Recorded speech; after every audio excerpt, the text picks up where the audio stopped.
Dan kalau Allah sudah menolak, nanti kita minta apa aja nggak akan dikabulkan oleh Allah Subhanahu Wa Taala. Ya Allah, kurang apa lagi? Saya udah tahajud, saya udah sedekah, saya udah tilawah, saya udah hafal Quran, saya udah berjihad, saya udah bantu orang lain, saya udah. Kenapa saya hidupnya kayak gini ya Allah? Tanyakan kembali, istafti qalbak, tanya ke hatimu. Kenapa kita melakukan itu? Karena Allah atau karena yang lain? Ri'a an-nas. Kadang-kadang kita melakukannya udah ikhlas, tapi di tengahnya riya. Jadi bisa jadi teman-teman, kita punya beberapa amalan. Kalau kita nggak berani mengatakan banyak amalan, kita punya beberapa amal soleh, tapi hampir tidak ada satupun yang diterima di sisi Allah. Kenapa Ustadz? Ikhlas kok Ustadz? Di awal, bisa jadi di tengahnya riya. Enggak, di tengah saya tetap ikhlas, bisa jadi di akhirnya riya. Enggak, di akhirnya masih ikhlas, bisa jadi barusan aja riya. Setelah after years, setelah beberapa tahun. Sehingga kalau kita nggak punya modal amal soleh yang diterima di sisi Allah, gimana kita mau ngangkat kedua tangan kita? Makanya kadang-kadang kan ujiannya kayak gitu. Di awal udah ikhlas, saya nih pengen tilawah yang bagus karena biar orang-orang sholatnya pada khusyuk. Allahu Akbar, ikhlas kan? Alhamdulillahi Rabbil Alamin, ikhlas. Ar-Rahmanir Rahim, masih ikhlas. Maliki Yaumiddin. Ada yang nangis di belakang. Mulai bagus juga ya suara saya. Habis tuh. Teman-teman pikir imam dengan bacaan yang bagus berarti pahalanya lebih banyak dari teman-teman? Belum tentu. Bisa jadi makmumnya dapat untung dari bacaan yang bagus karena dia khusyuk, dia bisa nangis, dia bisa nyaman. Sementara imamnya nggak dapat apa-apa loh. Ini, tapi kita nggak bisa menjudge imam juga ya. Begitu imam baca Alhamdulillahi Rabbil Alamin, pamer. Nggak bisa. Entas jadi susah tuh. Semua salah ya, serba salah. Baca bagus salah, baca jelek. Imam nih bacaannya kok gini banget sih. Jadi serba salah. Ini bukan menjudge orang lain, udah aja masing-masing. Kalau imam bacanya bagus, ya kita husnuzon. Masya Allah bacaannya luar biasa. Kalau banyak orang yang khusyuk gara-gara ini berarti pahalanya banyak banget nih. Kan kita cemburu ya. Si imamnya, astagfirullah, kalau nggak dibagusin, Allah suruh yang bagus-bagus. Kalau bagus-bagus amat, ntar sombong. Karena emang bagus sih. Itu habis tuh. Aduh, ngeri banget teman-teman. Di tengah masih ikhlas. Nggak kegoda, kan riya itu kan bukan maunya kita ya. Riya itu kan wasawisus syaitan, yuwaswisu fi sudurin nas, dia yang mengebisikin. Tapi di akhir selesai datang, alhamdulillah Ustadz, sambil gini, ada tisu nggak? Saya baru pertama nangis dalam sholat, suara Ustadz luar biasa. Bapak nggak pernah dengar di YouTube saya. Sombong, ya. Bapak nggak baru kenal saya. Gitu, atau bukan karena pujian orang lain teman-teman, karena diremehin sama orang lain. Pernah diremehin orang terus jadi riya? Saya pernah ngisi di beberapa masjid agung. Ada kan kalau di daerah-daerah tuh kalau saya ngisi kadang-kadang panitia mintanya di masjid agung. Kan DKM Masjid Agung rata-rata nggak main Instagram ya. Mereka nontonnya TV. Jadi karena saya qadarullah nggak pernah masuk TV, nggak kenal. Ini Ustadz siapa sih? Ada nggak di Damai Indonesiaku? Nggak ada. Oh biasa aja. Karena saya nggak pernah masuk TV, akhirnya beliau nggak kenal kan, bukan yang pemain sosmed. Dan dari situ mulai ada ngeremehin. Panitia nawarin tempat, mereka bilang udah biasa aja lah, nggak usah terlalu heboh. Paling juga jamaahnya nggak setengah masjid katanya. Saya dikasih tahu sama panitia, Ustadz ini DKM-nya kayak gitu ngomongnya. Oh kita lihat aja nanti. Mulai kan riya nih. Terus saya datang, ternyata alhamdulillah qadarullah Allah yang melangkahkan kaki-kaki mereka rame nih sampai pelataran masjid. Pas rame DKM-nya bingung, ini Ustadz siapa sih kok bisa rame gini yang datang? Saya, ya sih. Riya nih. Mulai yuwaswis was-wasa. Jadi perang batin banget teman-teman sama setan. Bukan maunya saya, setan yang kayak gitu. Kita cuma punya dua pilihan, mengaminkan atau menolak. Kalau kita mengatakan iya sih, berarti kita membenarkan kata-kata setan di dalam hati, riya, sombong. Atau kita mengatakan astagfirullah, nggak mau kegoda gitu.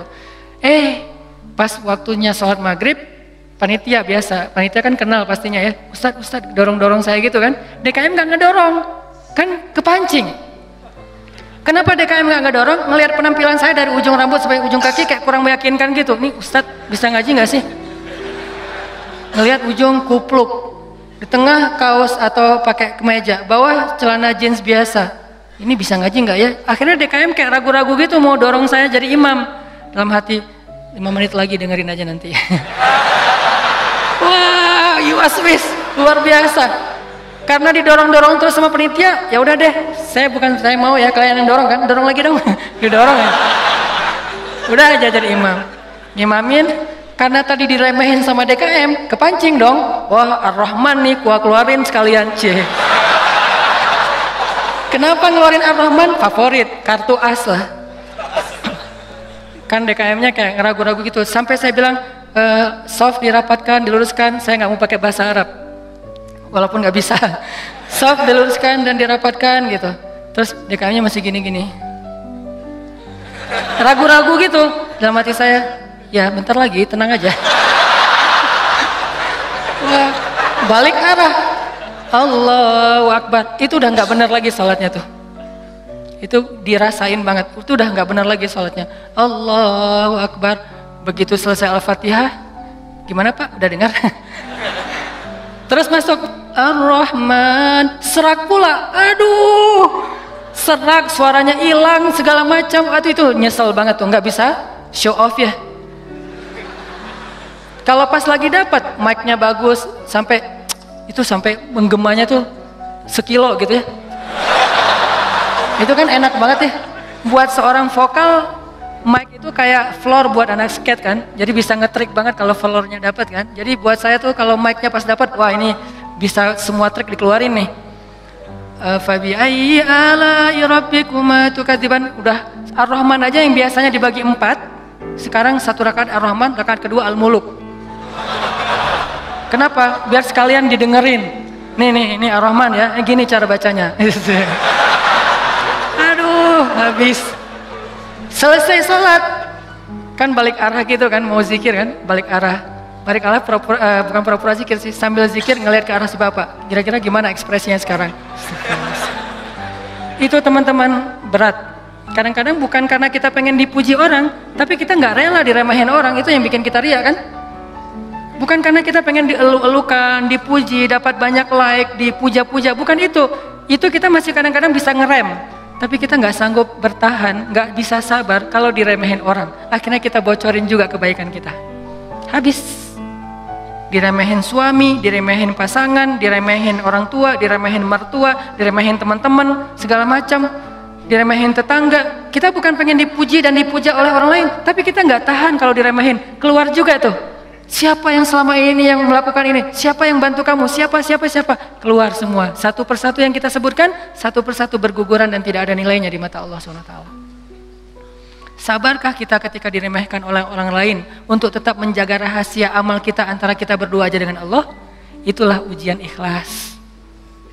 Bisa nggak kita jaga? Nggak mau kita bocorin rahasia kita berdua sama Allah. Begitu kita bocorin, sedih banget tuh. Udah langsung tidak ada lagi nilainya di mata Allah.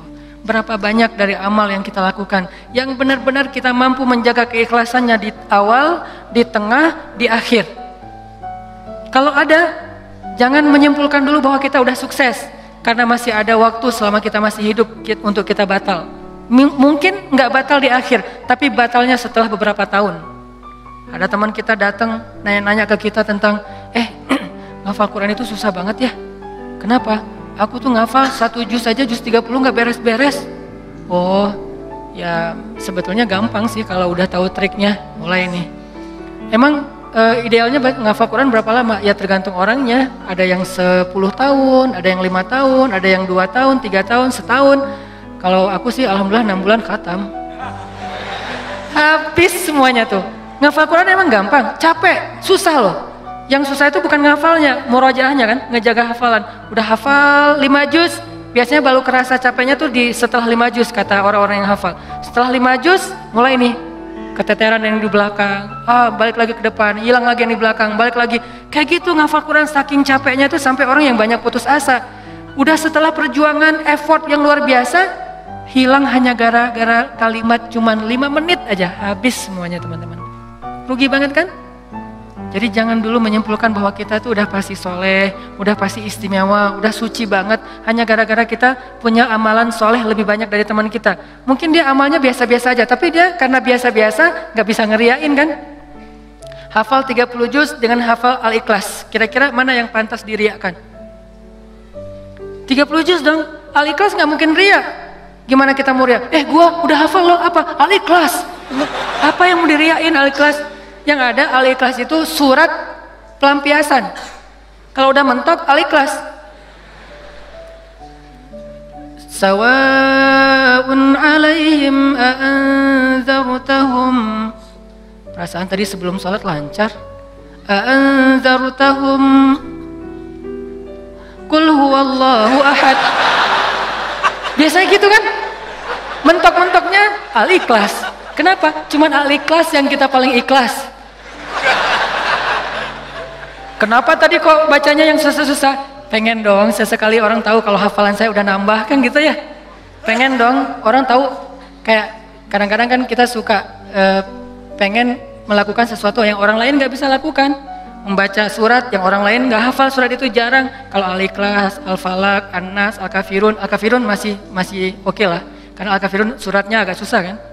Banyak orang yang terjebak, la abudu ma ta'budun wala antum abidun ma abud. Kapan selesainya nih? Muter aja di situ Al-Kafirun teh. Nah, kalau Al-Ikhlas kan jarang yang terjebak. Kalau Al-Ikhlas juga sampai salah. Ini nih ngeri banget nih. Jadi mungkin jangan ngeremehin dulu teman-teman. Ada teman kita yang hafalnya, kamu hafal surat apa? Enggak, cuma dikit dari At-Takatsur sampai An-Nas doang. Itu juga gara-gara modal sholat taraweh. Karena dia taraweh selalu dengar itu kan, di taraweh suka dengar ayat itu ya, akhirnya kehafal sendiri. Dia nggak pernah sombong, dia nggak pernah riak karena hafalannya sedikit. Kita yang 30 juz, segitu doang, kemana aja loh? Habis 30 juz. Jadi yang hebatnya itu bukan berapa banyak amalannya teman-teman, tapi seberapa kuat dia menjaga keikhlasannya di awal, di tengah, di akhir, dan setelah beberapa lama. Jadi jangan menyimpulkan dulu.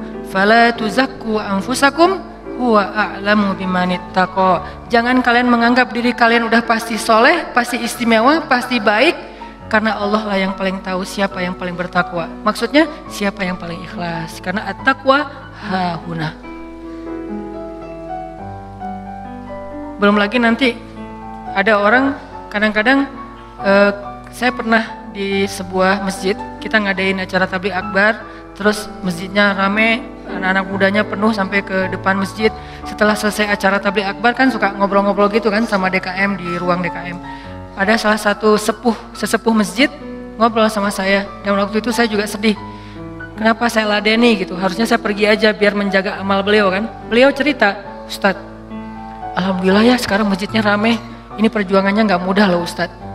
Dulu dari awal nih, ketika kita pembebasan lahan masjid ini aja, udah konflik, sengketa dengan beberapa tetangga. Akhirnya saya perjuangkan Ustadz dari awal, sampai bisa pembebasan lahan. Kemudian kita bangun masjid ini dengan gotong royong luar biasa, fundingnya itu susah banget Ustadz. 5 tahun baru beres masjid ini Ustadz. Udah gitu saya yang bikin yayasan masjid ini, sampai ada RT-nya tuh saya yang bikin Ustadz. Satu persatu beliau sebutkan perjuangannya, jasa-jasanya, jerih payahnya, effortnya, dan segala macam pengorbanannya, sampai akhirnya masjid ini rampung. Sekarang dipakai banyak orang sholat. Sekarang udah gampang, DKM sekarang tuh gampang, nggak seperti awal-awal dulu. Kalau beliau sadar itu semuanya habis gara-gara beliau. Tapi kan kita nggak bisa menjudge ya. Kalau beliau menceritakan itu untuk motivasi, oke. Tapi kalau beliau menceritakan itu untuk ria, dihargai, diakui, kalau hanya pengen dapat pengakuan, pengen diaku oleh orang lain, habislah semua pahala yang sudah beliau usahakan sekian tahun. Harusnya kalau beliau ikhlas, satu orang yang datang ke masjid untuk ikut acara tabligh akbar, sholat berjamaah, taubat, sadar, zikir, ibadah, beliau dapat pahala. Kebayang nggak kalau ada 5.000, 10.000 anak muda yang datang untuk ikut acara di situ? Pahala beliau banyak banget, tapi hilang hanya dengan 5 menit berbicara. Jaga lisan. Faliyakul khairan aw liyasmut. Mending diam aja deh. Sebegitu gampangnya hilang amal-amal kita gara-gara tidak mampu menjaga keikhlasan kita, teman-teman. Makanya wa innama likulli imri'in manawa, itu gampang banget tergelincir. Itu halus banget, lebih halus daripada suara langkah-langkah semut. Halus banget. Sampai kadang-kadang kita juga terjebak di situ. Makanya di zaman Nabi itu kan ada cerita seorang sahabat Ansor yang tidak terkenal ibadah-ibadahnya, tapi Nabi bilang huwa min ahlil jannah, dia itu ahli surga. Apa kelebihan dia? Apa ibadah dia? Ibadah dia itu ibadah batin. Ketika dikepoin sama beberapa orang sahabat, sama seorang sahabat, kalau nggak salah Abdullah bin Amr bin As, dia kepo datang ke rumahnya. Ternyata rahasianya bukan ahli tahajud, bukan ahli sedekah, bukan ahli tilawah, bukan ahli kebaikan-kebaikan yang zahir. Dia kalau ngelakuin amalan yang zahir, yang standar-standar aja lah, yang wajib, yang kalau ditinggalkan pasti dosa, sholat pasti, cuman nggak ada yang lebih, biasa-biasa aja. Terus yang bikin dia istimewa, ternyata ibadah batin. Apa ibadah batin dia? Dia bilang, saya tidak pernah dengki kepada orang lain. Kalau ada orang yang dapat nikmat, saya orang pertama yang bahagia. Kalau ada orang yang dapat musibah, saya yang paling sedih. Kalau ada yang orang berbuat salah, saya langsung mendoakan dan memaafkan dia. Inilah ibadah batin dia, teman-teman. Makanya selain kita fokus memperbaiki ibadah zahir kita, sholat kita, cara takbir kita, cara semua ruku sujud kita, perbaiki juga ibadah batin kita. Karena kalau sampai ini rusak, yang lain sempurna, batal. Tapi kalau ini benar, yang lain cacat-cacat dikit, karena kita mungkin punya kekurangan, Allah yang akan perbaiki. Jadi ini teman-teman, tentang pentingnya belajar ikhlas. Dan ikhlas ini termasuk salah satu di antara ibadah juga. Jadi sekedar ikhlas saja itu udah ibadah. Sekedar niat aja itu udah ibadah. Belum melakukan udah jadi ibadah. Bukankah Nabi mengatakan siapa yang berniat berbuat baik lalu jadi melakukannya, maka dia mendapatkan 10 pahala kebaikan.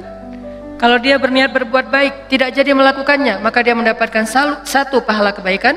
Siapa yang berniat berbuat buruk jadi melakukannya, maka dia dapat 1 dosa. Siapa yang berniat berbuat buruk tidak jadi melakukannya, dia dapat 1 pahala. Allah baik banget ya. Niat aja dikasih pahala, baru niat tuh. Sehingga para ulama mengatakan kalau begitu ayo kita berniat yang banyak. Dan memperbanyak niat itu disebut dengan istilah ta'addudin niyah. Ta'addudin niyah, memperbanyak niat-niat yang baik. Saya pengen ini, saya pengen itu, saya pengen. Semua kebaikan kita pengen. Maka pengen aja udah jadi pahala kebaikan yang utuh. Insya Allah tahun depan saya pengen umroh. Azam, niat yang kuat. Ya Allah kasih saya rezeki, saya pengen umroh. Udah nabung, ternyata nggak cukup. Maka tahun itu Allah catat kita sudah melakukan ibadah umroh sempurna. Dan bisa jadi lebih sempurna daripada orang yang melakukannya secara fisik. Kenapa? Orang yang melakukannya secara fisik masih ada ujian riya. Lagi di mana? Lagi umroh, posting. Tapi nggak semua orang yang posting umroh itu riya ya. Ini ke diri kita lagi nih, balik lagi kepada diri kita. No judgment. Bisa jadi dia posting, bisa jadi dia tinggalnya di bintang 5. Kadang-kadang umrohnya bareng dengan teman. Kadang-kadang kegodanya gini, umroh nih bareng dengan teman. Pas lagi makan, kan di hotel suka pas makan saling ketemu gitu kan, saling sharing. Dari mana aja? Baru selesai tawaf. Wah, Masya Allah udah selesai tawaf aja. Kita baru aja tadi nggak jadi soalnya rame banget. Ya sih rame, tapi kalau kita kuat azamnya pasti lewat lah, bisa. Udah mulai nih.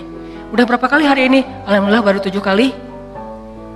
7 kali gara-gara kita ucapin. Niat mengucapkannya itu nggak ada riya teman-teman. Niat mengucapkan itu keceplosan aja pengen ngomong gitu. Alhamdulillah udah 7 kali. Alhamdulillah baru 7 kali. Niatnya nggak ada riyanya sama sekali. Tapi begitu selesai mengucapkan, orangnya mengatakan, Masya Allah luar biasa 7 kali. Hebat. Langsung datang setan. Yuwaswis. Ya sih. Mungkin di rombongan ini saya yang paling banyak rekor tawafnya. Atau kadang-kadang cium hajar aswad. Itu kan sesuatu banget ya buat jamaah umroh dari Indonesia, kan sesuatu banget. Jadi bisa dibilang cium hajar aswad itu kayak poin. Siapa yang paling sering cium hajar aswad, jadi kayak saling share lagi makan. Udah cium hajar aswad? Udah? Belum? Udah, alhamdulillah udah 3 kali. Wah saya baru sekali. Akhirnya saling berlomba. Kalau ini niatnya fastabiqul khairat, itu bagus. Tapi gara-gara fastabiqul khairat, kalau sampai terjebak kepada riya, sombong, maka habis. Yang tahu cuman kita. Yang tahu cuman kita, orang lain nggak tahu. Hati-hati dengan ini. Tapi orang yang tadi menabung pengen umroh, terus nggak cukup duitnya, lalu nggak jadi umroh, bisa jadi dia mendapatkan pahala umroh lebih utuh daripada orang yang melakukannya secara fisik.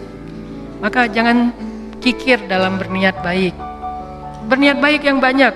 Ketika kita keluar rumah, ya Allah hari ini mudah-mudahan saya bisa bantu orang di jalan.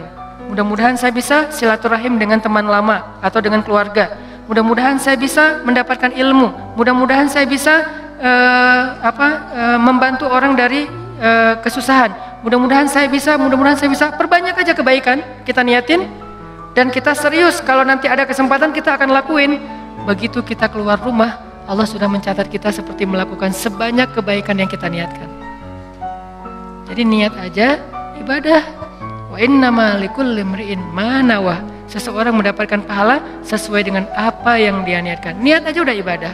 Apalagi kalau kita kerjakan. Sampai ulama mengatakan, kalau saya mendengar seseorang mengetuk pintu rumah saya, maka saya tidak akan membuka pintu rumah itu sampai saya memiliki 10 niat baik. Jadi kalau mau buka pintu rumah, beliau berdiri di belakang pintu, ya Allah, kalau ini adalah orang miskin, saya berniat akan kasih dia sedekah 1.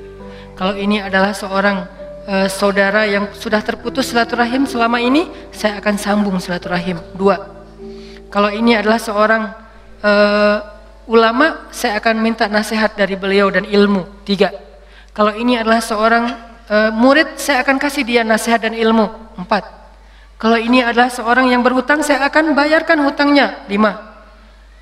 Terus sampai 10 niat baik baru dibuka pintunya. Ternyata yang datang cuma 1 orang dengan 1 hajat, maka beliau mendapatkan pahala 10 hajat, 10 kebaikan.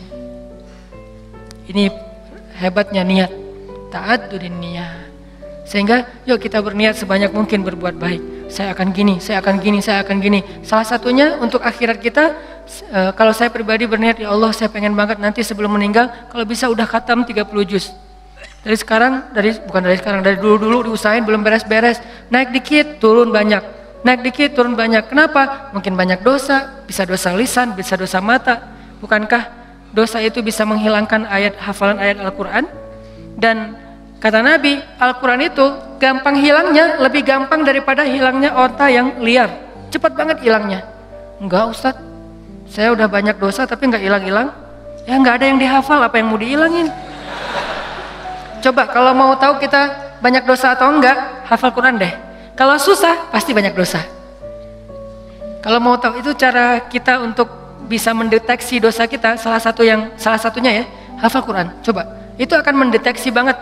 Kalau kita udah lancar bacaan, tapi dengan syarat bacaannya udah lancar. Karena kalau bacaan belum lancar, ya bukan karena dosa, emang nggak bisa baca Quran ya. Berarti tahapannya baca Quran dulu. Kalau bacaannya udah lancar, tapi kok nggak bisa ya ngafal Quran? Ini bisa jadi kata Imam Waqi', al-ilmu nurun wa nurullah la yu'talil asi. Ilmu itu cahaya dan cahaya Allah itu tidak diberikan kepada pendosa. Cara ngukur diri kita banyak dosa atau enggak? Coba ngafal Quran. Kalau susah, pasti banyak dosa. Sehingga pesantren di dekat rumah saya tuh pesantren Kampung Quran namanya. Dulu ada program daurah hafal Quran selama bulan Ramadan, 1 bulan 30 juz. Di Indonesia, di Cihanjuang, Cimahi. 1 bulan 30 juz. Pas saya diundang ke situ ngisi waktu subuh, saya bilang, "Ini programnya apa Ustadz?" 30 juz 1 bulan. Saya dalam hati, emang bisa? Saya tuh udah lebih 10 tahun gak beres-beres. Ngeremehin gitu kan? Ternyata ada yang bisa. Dari sekian puluh siswa atau santri, ternyata sekitar hampir 10 orang khatam sebulan 30 juz lancar teman-teman. Sebulan 30 juz lancar. Modalnya mungkin cuma juz 30 doang pas baru datang. Dan apa metodenya Ustadz? Ternyata metodenya itu nggak rumit-rumit, sederhana. Kalau mereka ngerasa susah hafalan, disuruh sholat taubat terus istighfar. Itu doang. Kalau ya Allah kok susah banget ya? Kan kadang-kadang ada halaman yang mudah, ada halaman yang susah ya. Yang biasanya kalau lagi enak tuh moodnya dapat, bisa sekali duduk 2 lembar langsung hafal dan lancar. Kalau lagi nggak dapat, 1 ayat aja nggak beres-beres. Nah, kata ustadznya, kalau kejadian kayak gitu, coba wudu, sholat taubat, minta ampun sama Allah, istighfar, coba hafal lagi. Pasti mudah. Dan itu terbukti. Ternyata kayak gitu caranya. Cuman ya butuh istiqomah juga. Jadi teman-teman, perbanyak niat yang baik. Niat apa aja, termasuk saya nanti kalau udah punya rezeki, udah punya usaha sendiri, saya pengen punya panti asuhan 1000 anak yatim. Tapi niatnya yang kuat ya. Kalau ternyata itu baru terwujud setelah 20 tahun, la tahzan, nggak usah bersedih, nggak usah berkecil hati. Kenapa? Sejak kita berniat punya pesantren, punya panti asuhan 1000 anak yatim, walaupun terwujudnya setelah 20 tahun, pahalanya tuh dihitung dari awal berniat, bukan ketika terwujud. Keren kan niat tuh? Jadi pahalanya dihitung dari ketika kita berniat, bukan ketika itu terwujud. Kalau terwujud, dilipat gandakan 10 kali lipat. Sebelum terwujud, dihitung satu kebaikan yang utuh. Misalnya, saya dalam hati saya punya niat, saya nanti mau bikin camp pengungsi. Kalau kemarin yang saya datang sama teman-teman itu kan camp pengungsi Suriah yang ada di Turki. Yang artinya para pengungsi yang udah aman kondisinya. Kita coba bantu kecil-kecilan. Nah ini dikasih lagi tanah sama Erdogan, sama Turki, lewat menteri diniatnya, lewat Golden Future kita kerjasama di Aleppo perbatasan dengan Turki, di dalam Suriahnya. Yang nggak bisa nyebrang, yang nggak bisa ngungsi keluar negeri, maka ditampung di situ. Dikasih berapa hektar tanah, disuruh coba kalian bisa nggak bikin camp di situ. Saya punya niat, saya akan coba bareng-bareng dengan Golden Future harus punya camp di Aleppo bagian perbatasan Turki yang menampung minimal 100.000 pengungsi Suriah. Itu kan niatnya. Kapan terwujud? Allahu a'lam. Yang penting saya ikhtiar aja dulu dari sekarang. Mulai membangun sosmed, saya harus banyak followers. Kenapa? Makin banyak followers, insya Allah funding untuk kemanusiaan lebih gampang. Terus juga membangun jaringan beberapa tempat di seluruh Indonesia supaya kita kerja bareng-bareng untuk selain kemanusiaan di Suriah, kemanusiaan juga di Indonesia, bikin kegiatan-kegiatan dakwah anak muda. Tapi salah satu target goals saya itu adalah bisa ngebantu korban-korban perang, bukan membantu perang, membantu korban perang. Kalau membantu korban perang kita datangnya bawa roti, bawa gandum, bawa obat-obatan. Kalau membantu perang kan bawa senjata ya, dan saya megang senjata juga belum pernah. Nah, niatnya 100.000 pengungsi di camp di dalam Suriah untuk membantu mereka. Kapan terwujud? Sebutlah 10 tahun lagi baru terwujud. Saya apakah baru dapat pahala setelah 10 tahun? Enggak. Dari sejak awal saya berniat, kalau saya mampu ikhlas, maka saya mendapatkan pahala yang sama. Berarti setiap hari itu saya kayak ngasih makan 100.000 pengungsi Suriah di Aleppo. Setiap hari. Keren kan niat tuh? Kenapa kita nggak melakukan hal yang sama? Kenapa kita nggak berniat aja kayak gitu? Saya akan ikut juga dengan program Ustadz Hanan. Walaupun sekarang saya belum bisa support dana, tapi insya Allah kalau saya ada dana nanti saya pasti akan ikut nyumbang. Saya juga akan funding dengan teman-teman saya. Niatin aja. Dengan niat aja, kita udah ngasih makan anak yatim di Suriah itu 100.000 orang daily, setiap hari. Wa innama likulli imri'in ma nawa. Kenapa kita nggak berniat yang banyak kebaikan-kebaikan? Kenapa kita kikir dalam niat? Belum lagi nanti kita niatkan yang lain-lain. Saya punya niat misalnya pengen banget dengan kita mendakwahi anak-anak muda, dengan kita bikin sebuah gerakan anak muda, suatu saat dari mereka lahir seorang pemimpin yang saya sering ulang-ulang, yang hafiz Al-Quran, yang takut kepada Allah, yang imamin kita sholat di Masjid Istiqlal, dan yang muazzinnya adalah wakil presiden, yang imamnya presiden. Kalau itu terwujud, lalu makmumnya seluruh Indonesia, itu kan keren banget ya. Kalau belum terwujud, saya tetap dapat pahala niat itu kalau masih ikhlas. Berniatlah sebanyak mungkin, berniatlah seluas mungkin. Jangan tanggung. Enggak kalau 100.000 kegedean, udah aja 10 orang. Kenapa tanggung-tanggung? Memangnya buat kita rugi kalau kita niat 100.000 orang kita kasih makan? Udah aja niat. Tapi nggak mungkin tercapai. Siapa bilang nggak mungkin? Banyak hal yang sekarang saya alamin secara pribadi dan bersama teman-teman di Pemuda Hijrah, itu kejutan loh dari Allah. Dulu mungkin kita anggap itu mimpi. Mimpi bisa pergi ke camp Suriah yang ada di Turki. Mimpi bisa dakwah ke anak-anak, teman-teman anak-anak muda bisa bareng-bareng. Mimpi bisa ini, bisa itu, segala macam. Itu kayak mimpi. Tapi Allah wujudkan. Kenapa? Intasdukillah yasdukka. Kalau kamu jujur kepada Allah, Allah juga akan jujur kepada kamu. Ya Bani Israil adhkuru ni'mati allati an'amtu alaikum wa awfu bi'ahdi ufi bi'ahdikum. Tunaikanlah janji kalian kepada aku aku tunaikan janji aku kepada kalian. In tasdukillah yasdukka, jujurlah kepada Allah, Allah jujur kepada kalian. Ihfazillah yahfazka, jaga Allah, Allah jaga kalian. Fadhkuruni adzkurkum, ingat aku ingat kalian. Selalu kayak gitu, kaidahnya sama, walaupun redaksinya berubah-ubah.